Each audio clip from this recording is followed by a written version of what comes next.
Right. Yeah, before we get into it, I need us to make some amendments. That's alright. Okay. This is me part of the video. Alright, do you want Dan to writing his list. So, what movie came out this year? Movies, huh? Before we get into it, this is going to be our top 5 movies of 2019. We started? Yeah. Okay.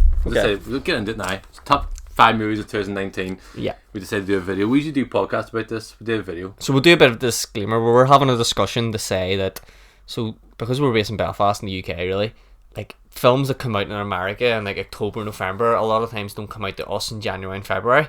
So we were saying originally, let's leave those movies off the list because it's not fair that we haven't, technically they come out for us in 2020. Yeah. But we've been to the cinema quite a lot recently and seen a couple of them, so some of them will filter through. Technically, they are 2019 films. Like, well, for Uncut Gems, for example, which is obviously everyone's raving about, only came out this week for us. Same like Jojo Rabbit, that only came out and things like that. In January and stuff. So it's even in Marriage Story came out in December. Yeah, isn't it? So, but they are all 2019 films. Like for as example, I said, Lighthouse. Yeah. That movie there. We haven't seen it. Hasn't even been released yet here. Yeah, so there's a disclaimer. There's some movies that may be out that are well-known 2019 movies that aren't on our list. Like 1917, everyone's raving about. It's not out yet. It's not so yet. we haven't had a chance to Yes, see in it. January, so we can't see it. Haven't seen it. So there might be some movies that may have made this list that just didn't make the cut simply because we haven't been able to see them. I realised my list hasn't actually changed, even Okay. though I've seen Uncut Gems and I've seen, I've seen a few movies. But Well, let's see. I think our list might be quite similar, but I don't know. I know I Skywalker, kind of feel Rise of like Skywalker. Rise of Skywalker. Solo. Rise of Skywalker. Was Solo out this year? No. Was it? 2 years ago. 2 years it again. Force Awakens. I feel like I could guess your list, but Okay, we'll go. you go your number 5. Number 5, Once Upon a Time in Hollywood. Okay, not on my list. I love that That's movie. fair. So did I. We did a podcast about it. You were a big fan of it. I enjoyed like the movie, but as in it would probably if I was doing a top 10, it would make Probably, the list. yeah, it makes sense. To be fair, this list for me is literally based on, like, I can probably critique movies and actually pick a different list, but for me personally, after I watched this movie, the enjoyment that I got watching the movie and the conversations I had afterwards, I love seeing the movie, and then 6 months later you're still thinking about it, that way, or you change your opinion on it. Why something like Uncut Gems, for example, I watched last night, I'm not going to be able to fucking really have a good opinion about it for a couple of weeks, let it wash so over you for a that's bit. not in it. Okay. Just to get it, that's not in it, even though it's an amazing movie. It probably will be in Yeah. it in a couple of weeks, but right now it's not. I really, really, really enjoyed Once Upon a Time in Hollywood, thinking back on it, but when I left, it's because it's that classic thing, I had so much high expectation for it. Aye. I was disappointed when I left. I love the ending of it. I think it's amazing the way it ends, Yeah. but I was just disappointed in the movie. But as I say, if I had a top 10, if we did a top 10, it would probably be 7th or something. Like it was a really, really enjoyable film. No one really reaffirmed my choice for this being in my top 5 was we did a Ricky Gervais reaction to his opening monologue at the 2020 Golden Globes, and he talked about like everything's either a reboot or sequel to, so you don't really get brand new movies, and that is a brand new movie. This is like a new script, a new storyline, no one's ever seen it before, and that's why I enjoyed it. Fair. What's That's your number fair. 5? Let me just consult my list. This needs to be within 15 minutes, so hurry the fuck up. That's alright. Go. Well, it'll be. My Go. number 5 is The Irishman. Yeah, that's not my top. Doesn't quite make the No, list. it's close. It was close. Irishman's quite similar to me as Once Upon a Time in Hollywood, actually, is my expectation was so high, and I maybe expected the movie to be different to what it actually was. Yeah. I also think when we reviewed it, I said I watched this wrong. I watched this in parts and I shouldn't have done that. No, you just so that couldn't do kind of that. took away from me. But Any movies ruined that way though? Yeah. it's still a great film, So well amazingly done. acted, really well directed, and it's like I think I'll watch it again next year and be like, fuck, that should have been higher on my list. I toyed with this. This was in it, then I took it out, but it was so close to being in it. It was such a good movie. I enjoyed it. Number 4 for me is going to be Official Secrets. Didn't see it. I love that movie. It didn't last too long in the cinema. Okay. I don't know if I got much good. What is this? Who's in this? Keira Knightley. It's Okay. about basically the legalization of the Iraq War. Okay. And why they went to war in Iraq, the British government and the US government, and they had proof that it was illegal. They had no evidence of weapons of mass destruction. So the Keira Knightley's character, I don't want to spoil it, she works in the CIA, and she basically releases documents proving that they didn't have no evidence of this here. But of course, she's obviously going to jail because it's against the law, the Espionage Act. Okay. So it follows her. It's a true story, and it's an amazing movie. It didn't last too long in the Yeah, cinema. like I heard of it. I didn't get a chance to see it. It didn't get it hasn't caught on an awful lot of buzz in around this sort of season. But I did hear like it got quite good reviews. That's about. I couldn't recommend this to an average film goer, to be fair, because it is a slow movie. It's all about like obviously the Iraq War, and if you don't have any interest in that there, you're not really going to like it. But I think that's really interesting and fascinating, and how they went to a war, even though like millions of people like protested the war in London, and they still went to war because of obviously George Bush and Tony Blair being fucking pals and shit. But it's really interesting. I would highly recommend watching it. Okay, so my number 4 is Marriage Story. Ooh. Loved this film. I'd seen it recently. Absolutely loved this movie. I thought it was amazing. It was one of those ones I had a 4. It was 3. It was kind of toying as to where I put it, because I really, really enjoyed it. I think sometimes it's hard when you just watch a movie and it's had such an impact on you. Like, that's my best movie. But you need to give it a couple of weeks to let it sit down. I just thought acting was superb. It really displayed like both sides so well, in my opinion. I've read some critics stating that it didn't, but I thought it really did. I like, at one part of the film I was siding with Scarlett Johansson, the other part I was siding with Adam Driver, and when it ends, I think they compromise, and I also think the audience compromises as well. You kind of go, right, like, they're both kind of given a bit here, and it kind of works. Yeah, it could be Hollywood ending. Like, they both lived happily ever after. Like, it's Hollywood ending, but it also wasn't so Hollywood in the sense that they weren't going to get back together. Yeah, and it really worked for me. If you haven't seen it, I definitely recommend it. It's a brilliant film. It's amazing. That was my number 3. Okay. So let's get past that. Yeah, what's your number 3? My number 3, right? This was a hard one for me to put in the list at all, because it's Avengers Endgame, right? Oh, okay.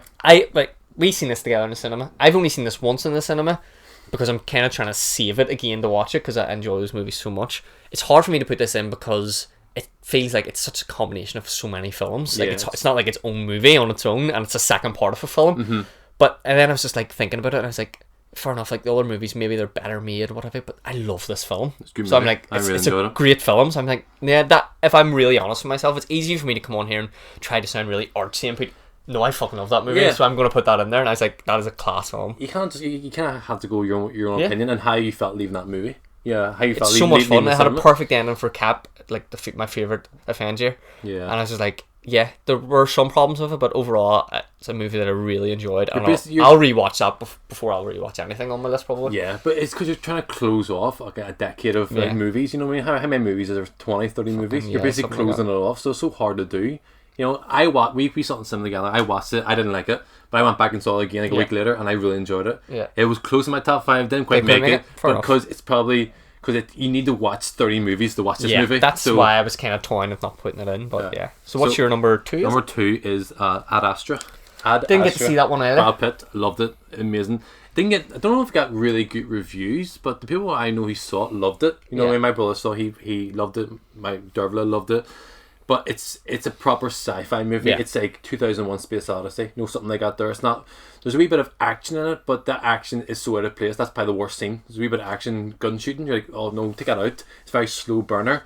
And it's about emotions. And it cuts back a lot forward and backward in time and talking about his relationship with his father, Tommy Lee Jones. And there's a certain scene, I don't want to spoil it, but whenever they first meet each other, it's probably one of the best scenes I've seen in like the cinema in forever. It's fucking great scene. Just like their conversation with each other, and I don't want to ruin it for you because it's not a spoiler per se, but it's you need to watch it and enjoy it. What put me off was that I feel like we've just had so many space movies recently, but apparently this is very different to like a Gravity or like I was just like The Martian. I was just like, I'm sick of seeing someone float about in space. I mean, can we just First Man? Like, can we get something else? You know, this is about like the relationship between like a father and a son. To be fair, and it's really good. I definitely recommend it. Okay. What's number 2? Number 2, Knives Out by Rian Johnson. I fucking love this movie. I thought it was good. Yeah. I thought I saw it. We are obviously different opinions on Rian Johnson's Star Wars movie. The same opinion, no? No, I think I liked it a bit more than you. I think you hate it. I don't hate it. I don't hate it. I think standalone it's probably better, but as in a trilogy, it's But there's no doubt that Rian Johnson's a fucking class director. He just is, and he's took a premise of a movie, Knives Out, that's like it's just a game of Cluedo. It's been done before, and it was so original and fresh, and it was just a delight for me to watch. I was like, I fucking loved every bit of that movie. I thought Daniel Craig's character as the boss. You've seen it? Yeah, I've seen it. It's just hilarious and funny, and like, it was just really easy watching, and I just thought it was really well acted and it was a real well written plot. It was brilliant fun. That was really good. Yeah, even like Chris Evans in it. Yeah. He was great. He's cracker. He was annoying me at the start when he was kind of in and out of it. I was like, what's the point of him being in this movie? But obviously at the end of it, he comes into it a bit more. But see Daniel Craig's accent when I first it took away. I was like, oh god, what's going on? But then it was like perfect. But by the end of it, you're like, I actually fully believe you're from fucking like was it Kentucky or something like that. My only small problem with the film, and I don't think it's like it's just this the way the movie's made. Like they have to do this is they end up explaining a lot to you rather than showing you. So like there's a monologue to tell you what happens at the end rather you don't see it. But yeah, I thought it was brilliant. Yeah, and the way he finds out everything is just kind of like he just gets almost like there's no evidence against certain characters. It's like, all right, that didn't really. That didn't acquit, so how are you going to prosecute this guy? I know. But here, that didn't make my list. It was close to it again. Everything's close this year. I know. We said it before, like, I don't think 2019 was a great year for movies. It was good, but it wasn't amazing. There wasn't standout movies, I don't think. Like, it was... These movies could chop and change. A lot of these films I've seen recently, though, it's made me feel a bit better about the year. Like, going into the list, I was going, this is not a great year, but yeah. What's your number... Okay, we'll do something like... Have you give your 2, have you? Yeah. Oh, Astra was 2? Yeah, okay. Because my third... I know you're number 1. But we'll do some, like honourable mentions, things that I really enjoyed that I didn't make my list, but so...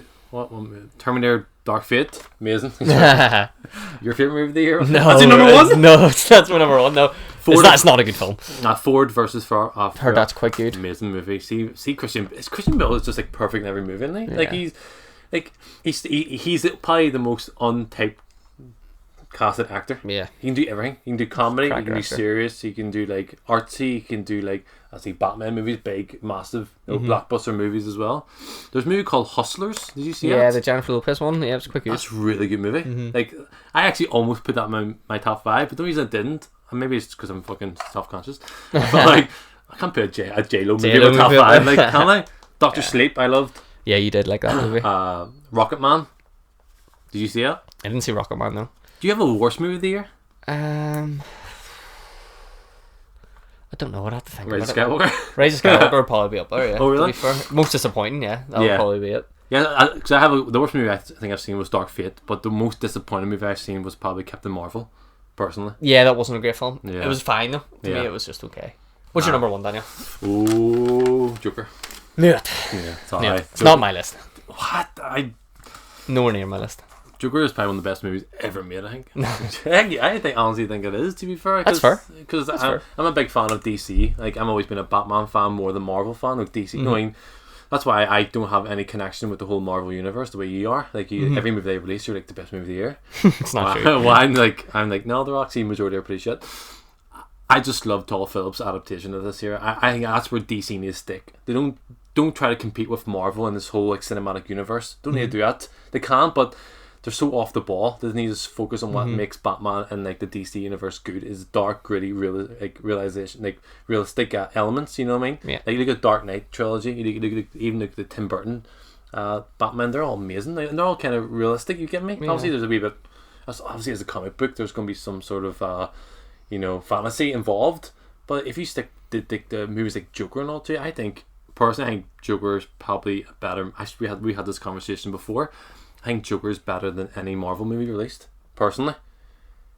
So I think if DC stick to that sort of element, they'll surpass these. Not they'll surpass them, but they'll just have their own audience. Yeah, that's fair. I have a different opinion. I think it's a good film. I think I have loads of criticisms of it. I think we went through it before, not to go review, but I completely understand why so many people love it. I think it's a very good film. To me, it would struggle to break it'd probably be in my top 10 because I haven't really enjoyed that many movies this year, and I'm not to slate the film because I do think it's good. I just think it's very overrated personally. No, I think. What's your number 1 then? Jojo Rabbit.